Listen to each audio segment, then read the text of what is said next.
I never thought I'd be telling this story to strangers, but what happened still doesn't feel real, even months later. I live in a quiet lakeside community where most people wave, mind their business, and enjoy the water. I bought my property 5 years ago specifically because it was outside the HOA boundary.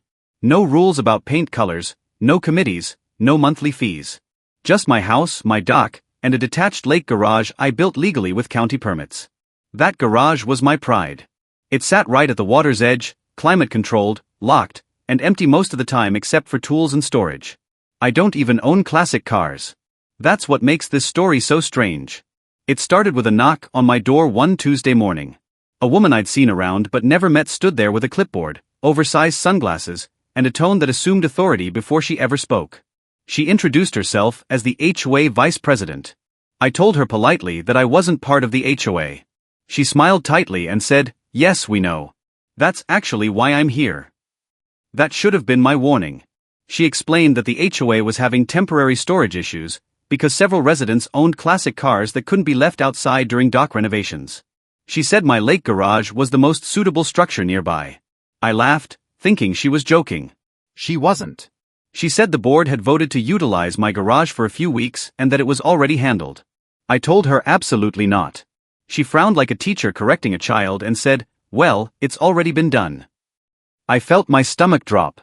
I walked down to the lake with her trailing behind me, still talking about community cooperation and neighborly spirit. When I opened my garage, I nearly lost it. Inside were 3 classic cars, spotless, expensive, and completely unfamiliar. A cherry red '67 Mustang, a vintage Corvette, and an old Camaro. They were parked neatly, like a showroom. Someone had replaced my lock. My lock. I asked her how they got in. She said the HOA had a locksmith and that they'd return everything to normal once the project was finished. I told her she had no right to touch my property. She said, "And I'll never forget this, you live in this community whether you like it or not." I called the sheriff. When the deputy arrived, the HOA woman suddenly became very polite.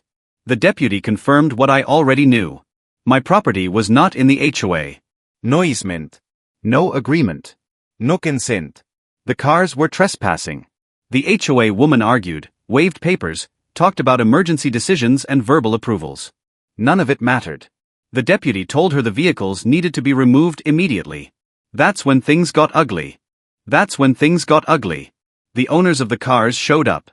3 men, all angry, all accusing me of overreacting. One said his father restored that Mustang by hand. Another said the lake garage was safer than his own. They acted like I was selfish for not letting strangers store hundreds of thousands of dollars worth of vehicles on my property. I asked them one simple question. Who would be liable if something happened? Silence. The HOA vice president tried to calm everyone down and suggested I just sign a temporary use agreement. I refused. I didn't trust her, and I didn't want responsibility for their cars, their insurance issues, or their entitlement.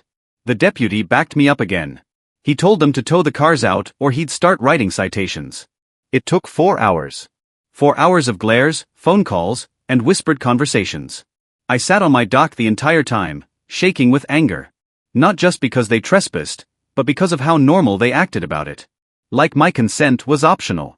Like my ownership didn't matter. When the last car was gone, the garage was a mess. Oil stains on the floor. Tire marks. Scratches on my wall. My lock was gone. The HOA woman handed me a business card and said, "We'll be in touch about repairs." I laughed in her face. I told her any further contact would go through my lawyer. A week later, I got a letter. Not an apology. A complaint. The HOA accused me of disrupting community harmony and endangering valuable property. I wasn't even a member. That's when I decided I wasn't going to let this slide. My lawyer sent one letter back. Trespass. Property damage. Unauthorized access. Potential theft. The HOA folded fast. They paid for the cleanup, replaced the lock, and sent a vague apology that never admitted wrongdoing. The vice president resigned shortly after. I heard the board quietly changed its rules about non-HOA properties. Now, every time I open that garage, I remember how easily people can cross boundaries when they think they're entitled. I learned something important. Being outside the HOA doesn't mean you're invisible. It means you have to protect your space even harder. Community only works when respect goes both ways. And consent isn't a courtesy. It's a requirement.